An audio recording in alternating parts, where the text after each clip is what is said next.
Hey gang, Zippo. This is going to be kind of a little 3-segment deal. It's going to be all patched together into one video. I know I've had a lot of requests, been a long time since I've done a firearm video. So what better to reintroduce myself back into doing firearm videos than using the quintessential American rifle, the Ruger 1022. What you guys are looking at right here looks like a vintage Ruger 1022. It's actually a late model 1022 in a vintage stock. I just love the walnut over the beechwood that they use in today's stocks. So, having said that, this video is not about this rifle.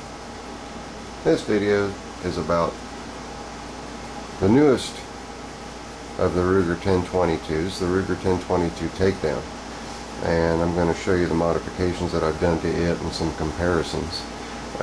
You're looking at about a 6-pound rifle right there.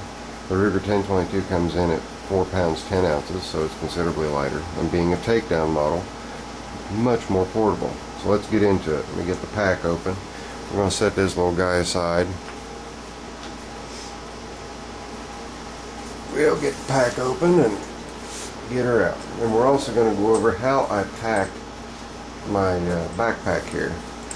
I call it a backpack. I put an extra strap on it. I mentioned, you'll see that I mentioned that in another segment of this video. But let's get the stock out and get the barrel assembly out. And we'll set the pack aside and concentrate just on the rifle itself. Now, I'm old school for the most part. I like my tried and true methods of doing my own gunsmithing. I don't like, I don't know why, but I trust myself, I guess, more than I do others. But let's go over the barrel and what I've done. We've got True Glow, front and rear sight. You can see the red sight down there. Customized flash suppressor. This thing was way too long. It was this much longer. So I cut it down, cleaned it up, ported. It was just ported on the top, so I ported on the sides as well. Just a little flash suppressor. I did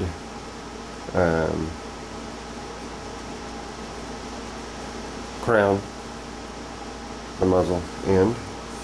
Also, the barrel band stock was a FRN, just like a composite, just like the stock, the foregrip. This is a vintage aluminum that I've taken and stripped the paint off of on the top and the bottom and gave it a brush finish, just like the brush finish on the stainless steel barrel. And just for those of you who are curious, this is not a non-magnetic stainless steel. It is magnetic. So there is ferrous material in the stainless steel, so it does have a chance of rust. So keep your e-zocs out and keep things coated and covered. Keep it protected. Big fan of e-zocs. So, and as you can see here, you've got some tempering colors here. The reason for that is this has been hardened, and the process used, I believe, just by looking at it, is a type of electrical hardening called induction hardening. To learn more about induction hardening, just give it a look up on the internet, and it's explained. It's a focused, localized heat treating process, and it's done quite quickly. This barrel was probably heat treated in under 10 seconds. But what they do is they heat it up very, very quickly using an induction heater, and then quench it really quickly to harden it. And that doesn't take any of the heat treating processes at all out of the flutes in the barrel. So you maintain this integrity, and you harden just the end where all of your impact and pressures are. So anyway, there's that. Those are the only modifications done, just the barrel band, and then adding the True Glow front sight, True Glow rear sight, and it folds down just like the stock. version does. Same thing up here, just goes in the existing dovetail, and then of course the flash suppressor. Now, let's get into the meat and potatoes here. This is a Power Custom mag release. I like it really well, and you guys might think that I've got the safety on. Hang in there, you'll see. Or that I've got it on fire. Just hang on. Very, very nice. I love these. This is also on my standard Ruger 1022 carbine. This is a carbine also, by the way. Modifications that have been done here. The inside has been polished and slightly relieved. I also had to alter the headspace on my screws. I had a couple of screws that when it came from the factory were scraping on the top of the bolt. Not cool. So here's your takedown screw. Take that screw out. It's captive, it stays in place so you won't lose it. Lose it taking it out, and everything pops out just like it would on your standard Ruger 1022s. You do have to center the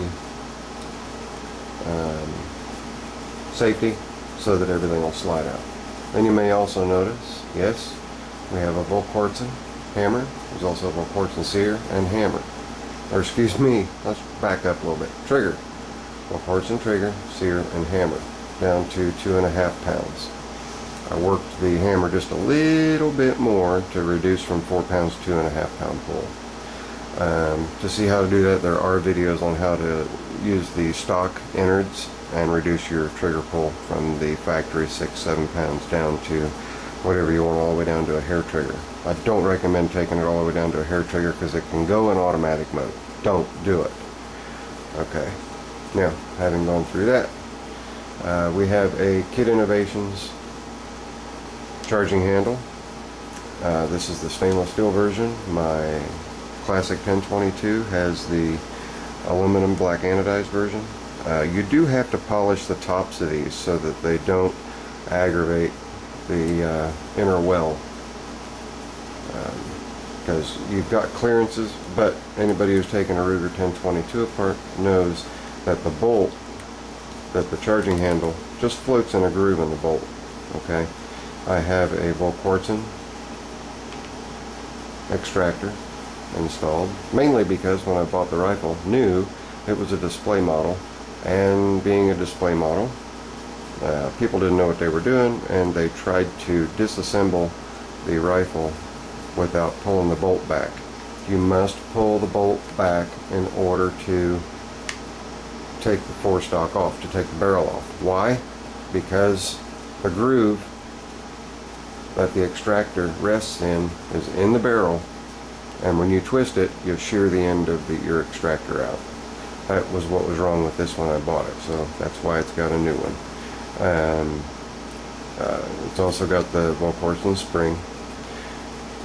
The hammer, or excuse me, the bolt itself has been extensively modified. You can see that the entire bolt has been polished. It's been relieved. I have a bolt buffer instead of the hard steel bolt pin in the back. You guys can actually go out and to your hardware store and buy nylon bolts that are the right diameter, and then just cut the threads off one end and cut the head off the other, and make your own bolt buffers instead of paying $8-9 for these ones that people are trying to sell you nowadays. And you know, you pay 39 cents for a pack of 3 that you can cut down and make your own bolt buffers with. So there's a little tip for you. Extensively worked bolt, front, back, top, bottom, everywhere in between. I purchased an online CD that gave very specific instructions and very detailed instructions on how to do your own gunsmithing to these, and I did so, and this thing, I can knock the tits off the board 200 yards with just about both eyes closed and offhanded. So also with this one, I am left-handed, so I told you guys not to worry about the safety being on fire right now, because it is not. It is a left-handed safety. and very easy to replace. There's also a tool out there, you can get it at Midway USA, that helps facilitate the takedown, keep from flinging springs all over everywhere. But this particular one, I'll show you the one that I've got on my standard 1022 carbine. This one has a small head, just the standard. So for me, I'm over here. My left hand is what takes it off safety. So it works out very nicely for me. This is an ambidextrous. They do have different types that you can get. Kit Innovations has some. I tried a couple of different kinds, and the Power Custom I liked the most. I like the fit and finish. I also liked that it was easy for me to just take my middle finger and drop the magazine and get another magazine loaded quickly without having to remove my hand from the firing position, take the magazine out, put another magazine in. Alright. Retains its standard matte finish over brushed aluminum. The receiver, the trigger group, when you get it from the factory, these composites and even the aluminum ones, the old aluminum trigger groups, they would wobble inside of your receiver. There is a way to fix that, quite easily, as a matter of fact.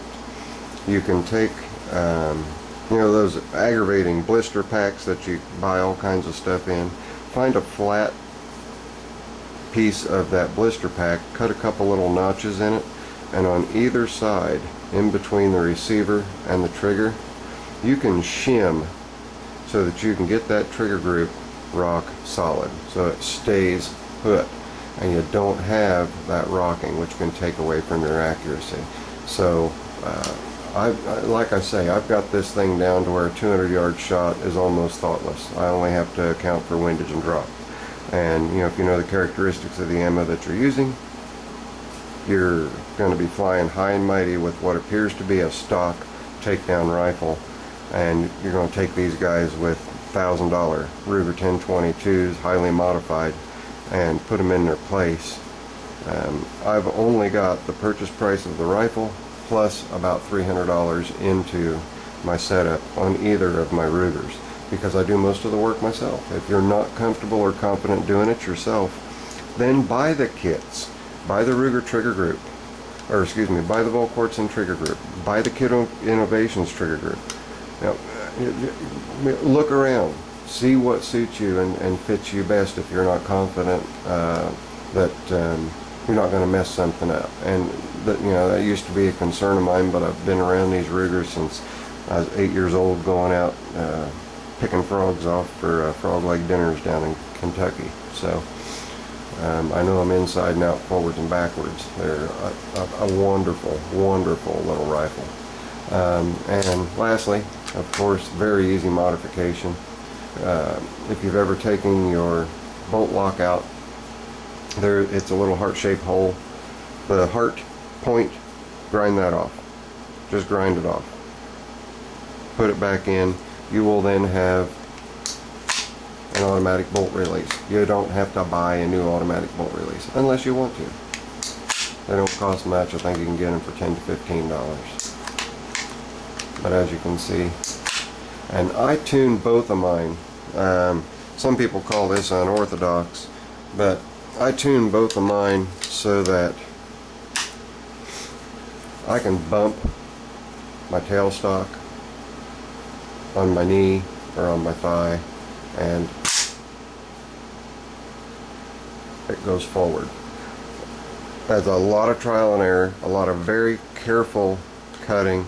I did destroy 2 bolt locks getting it right. Once I got it right, I knew exactly where I had to go to get it to work like that. I was able to do that with both the rifles with no problems. Alright, now let's talk about the lockdown when you're putting these together. You've got to make sure that when you lock this together that it's going to be secure. The 1022 will come to you and you've got this band right here, this knurled band. Rotate that band as far counterclockwise as you can go, all the way to the stock point. Then put your rifle together, and it's going to rattle and rock and roll. Then take and tighten that band as much as you can with the barrel in place. As much as you can, finger tight. Once you get it to that point, take it apart. It's still going to be loose, okay? See how easily that went together? You want some resistance because you don't want it to wobble at this point, or that's going to take away from your accuracy. So separate it a little bit, go one click at a time. One click, still too loose. And keep repeating that process until you get some resistance. I'm going to go a couple clicks at a time now, just to speed this up.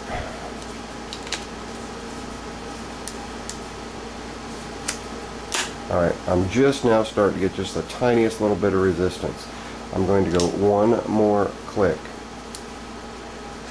You don't want a lot of there, that's perfect. You don't want a lot of resistance, but what you want to do after you get this set is take the rifle, hold on to the top of the barrel, and put the stock on your leg, and then right at the joint, you want to see if you can wobble that at all. If you can, take one more click clockwise. You want that to be good and secure right there, locked in good and tight, and then you'll have repeatable accuracy even if you're taking it down a lot and putting it back together a lot. So I know this video is kind of long-winded, so I will go ahead and do a second part 2, and that's just going to be how I pack my bag and how I'm able to carry over 700 rounds with me in the pack along with the rifle. So you guys can stay tuned for that. And real quick,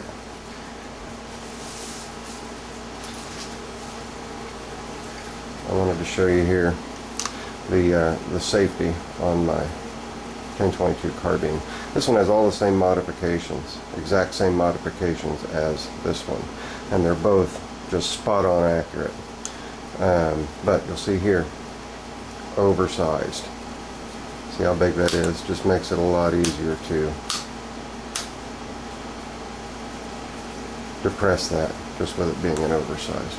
I decided to go with the stock on that one just because you do have to cut your stock out and relieve it in order to get this in, because it is a little longer, and also the size of that head impedes clearance on your stock. So you do have to wallow your stock out a little bit in order to get that to work.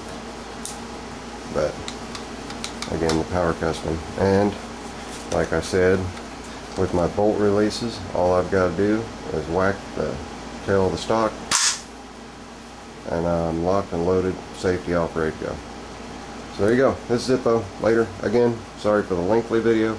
I hope you guys found this information noteworthy, and look for part 2 of this, where I show the weight of the ammunition carried and the overall weight of the pack after getting the pack together.